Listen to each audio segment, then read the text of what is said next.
Hello students, आप सभी को प्रणाम। तो हम पहले चर्चा कर रहे थे जो योग है पतंजलि योग सूत्र में चित्त की जो वृत्तियां हैं उनके जो निरोध के उपाय हैं अभ्यास और वैराग्य। तो अभ्यास के बारे में हम पढ़ चुके हैं और वैराग्य में हम जो है पर वैराग्य अपर वैराग्य के बारे में पढ़ चुके हैं। तो आज का जो टॉपिक है हमारा वो है पर या परम वैराग्य। ठीक है, पर वैराग्य या परम वैराग्य।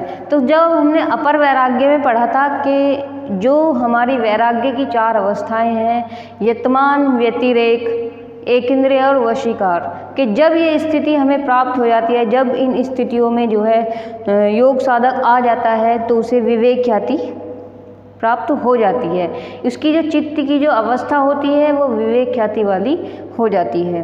तो पर या परम वैराग्य से आगे की अवस्था है अपर वैराग्य में संप्रज्ञात समाधि की स्थिति हमें प्राप्त होती है या साधक को संप्रज्ञात समाधि की प्राप्ति होती है। और पर या परम वैराग्य जो है ये उससे आगे की स्थिति है। अगर व्यक्ति को या साधक को असंप्रज्ञात समाधि की स्थिति प्राप्त करनी है तो उसे विवेक ख्याति के द्वारा ही जो है अपने सभी गुणों में तृष्णा रहित हो जाने के लिए ही उसमें कहा गया है। तो पर या परम वैराग्य की बात करते हैं। पर या परम वैराग्य में जो है महर्षि पतंजलि जी ने एक सूत्र कहा है कि तत्परम पुरुष ख्यातेर गुण वैतृष्ण्यम, कि तत्परम पुरुष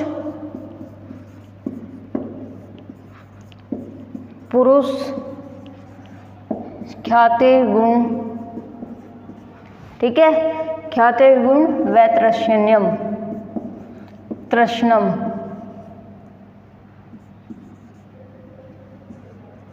तो इस तरह से जो है महर्षि पतंजलि जी ने ये सूत्र कहा है।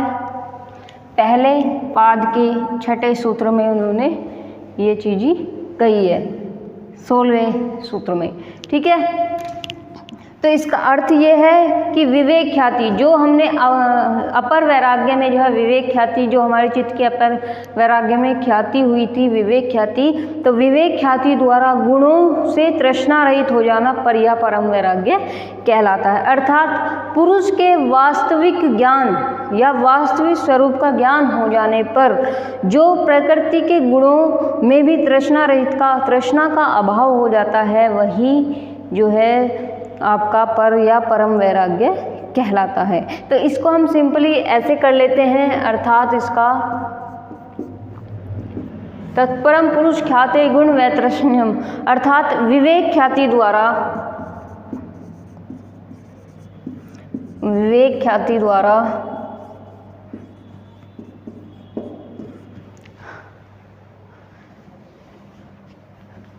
गुणों में तृष्णा रहित हो जाना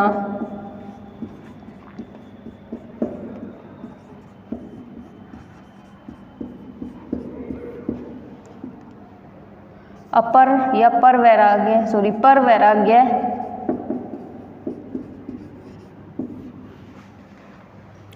कहलाता है।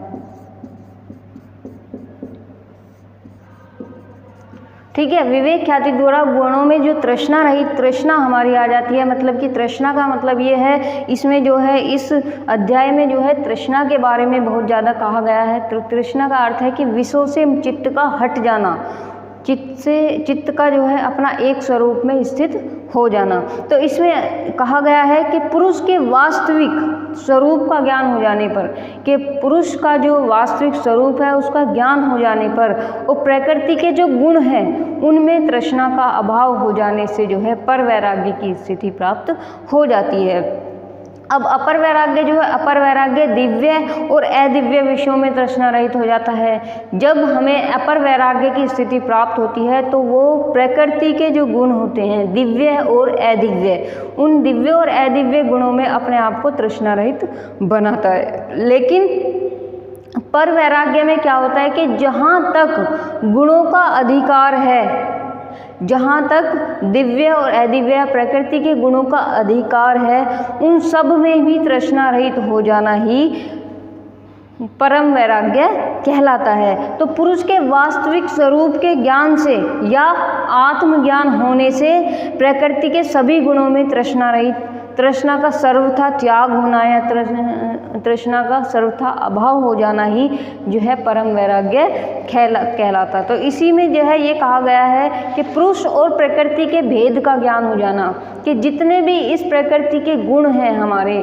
उन सभी में तृष्णा रहित हो जाना, उन सभी को आत्मज्ञान हो जाना। मतलब प्रकृति और पुरुष के ज्ञान का हमें सही तरह से मूल्य पता हो जाना, या उनके जो बीच के भेद का जो ज्ञान है वो हमें प्राप्त हो जाना ही परम वैराग्य कहलाता है। और जब इस परम वैराग्य की स्थिति साधक के अंदर आती है तो उसमें रज और तम, राशिक और तामसिक गुण जो है अंश मात्र भी नहीं रहते हैं। जो आपके अपर वैराग्य की अवस्था रहती है तो उसमें कुछ किंचित मात्र में जो है राशिक और तामसिक गुण विद्यमान रहते हैं, परंतु जब आपकी परम वैराग्य की स्थिति आ जाती है तो उसमें हमारे सात्विक गुण ही रहता है, इसमें राशिक और तामसिक गुण बिल्कुल भी नहीं रहता है। तो अपर वैराग्य जो है संप्रज्ञात स्थिति का हेतु है।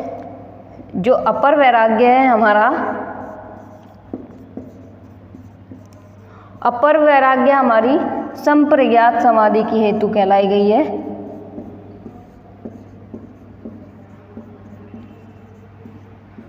ठीक है। और जो हमारी पर वैराग्य है वो असंप्रज्ञात समाधि की हेतु कहलाई गई है। तो जैसे ही व्यक्ति इस अपर वैराग्य संप्रज्ञात समाधि से निकलकर बाहर आता है तो वो पर वैराग्य की स्थिति में आ जाता है और उसे असंप्रज्ञात समाधि की स्थिति का फल मिल जाता है। मतलब कि जो वैराग्य का फल है, जो अपर वैराग्य का फल है वो संप्रज्ञात समाधि है, और जो पर वैराग्य का फल है वो असंप्रज्ञात समाधि का फल इसमें कहा गया है। तो इस पर जो है वैराग्य के उदय होने से जो है योगी धर्ममेघ समाधि निष्ठ होते हुए अपने मन में यह मानता है। मतलब कि इसमें हम कह सकते हैं कि जब व्यक्ति पर वैराग्य की स्थिति में आता है तो उसको एक तरह से धर्ममेघ समाधि की स्थिति प्राप्त हो जाती है। किसकी? धर्ममेघ समाधि की।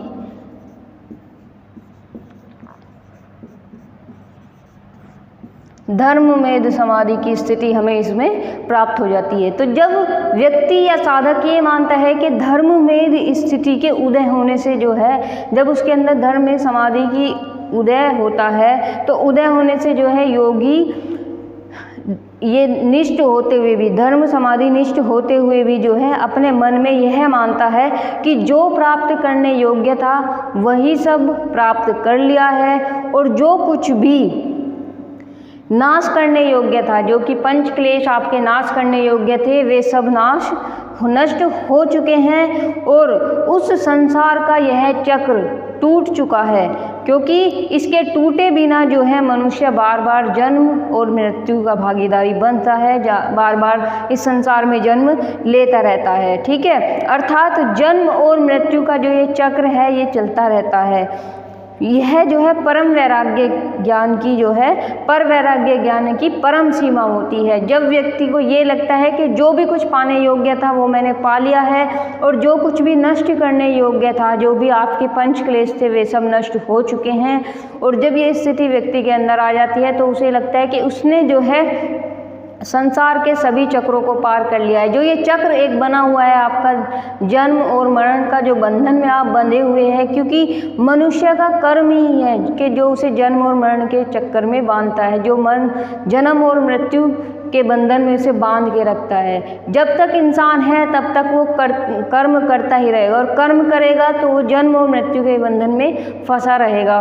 तो इसीलिए अपने सभी कर्मों को ईश्वर को अर्पित करके अपने स्थिति के अनुसार आप योग की स्थिति करते रहिए, योग करते रहिए। और आप जब इस स्थिति में आ जाते हैं असंप्रज्ञात स्थिति में, तो व्यक्ति की जो ये स्थिति होती है वो पर वैराग्य की परम सीमा कहलाती है। किंतु यह पर वैराग्य की परम सीमा कहलाती है, और इसी से कैवल्य या मोक्ष की प्राप्ति व्यक्ति को हो जाती है।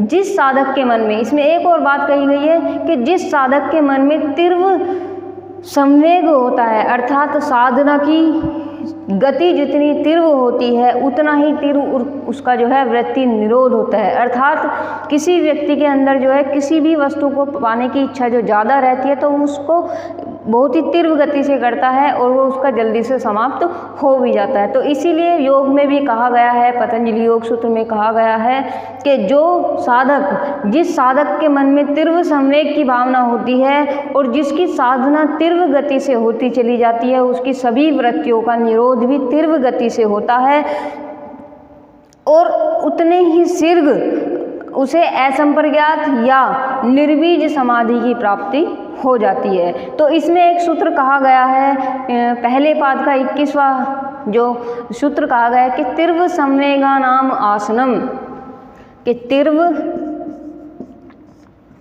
संवेगा नाम आसनम, तीव्र संवेगा नाम आसनम, पहले पाद का 21वां श्लोक सूत्र। तो इसमें कहा कि जिन लोगों की साधना, अभ्यास और वैराग्य तेजी से चलती है, तीव्र संवेगा नाम आसनम, अर्थात जिन साधक की या जिन व्यक्ति की जो है साधना या अभ्यास वैराग्य तेजी से चलती है, वे अपने साधन में तत्परता से लगे रहते हैं और उनका योग भी जो है उतनी ही तीव्र गति से सिद्ध होता है। अतः महर्षि पतंजलि जी ने अभ्यास और वैराग्य दो ऐसे उपाय बताए हैं जिनसे वृत्ति निरोध पूर्ण रूप से हो जाता है और अंत में योगी जो है कैवल्य या मोक्ष की प्राप्ति कर लेता है। तो ये जो था हमारे वृत्ति और निरोध के उपाय थे। मतलब एक हम थोड़ा सा सरल शब्दों में आपको ये बता सकते हैं कि महर्षि पतंजलि जी ने अपने जो हमारे चित्त है, मन है, उसमें जो उठने वाले विचार हैं, विचार की धाराएं हैं जो हमारी बह रही हैं, इनको दूर करने के लिए या इनको समाप्त करने के लिए जो है दो उपाय बताए हैं, अभ्यास और वैराग्य। तो इन्हीं अभ्यास और वैराग्य के द्वारा जो है हम मोक्ष की प्राप्ति कर सकते हैं और जितना जल्दी से हम योग को सिद्ध कर लेते हैं उतनी ही जल्दी हमें जो है मोक्ष या कैवल्य की प्राप्ति हो जाती है। तो इसी तरह से जो है हमारा ये आज का जो टॉपिक था समाप्त होता है कि चित्त वृत्तियों के निरोध के उपाय। ठीक है, इससे आगे की चर्चा हम अगली वीडियो में करेंगे। धन्यवाद।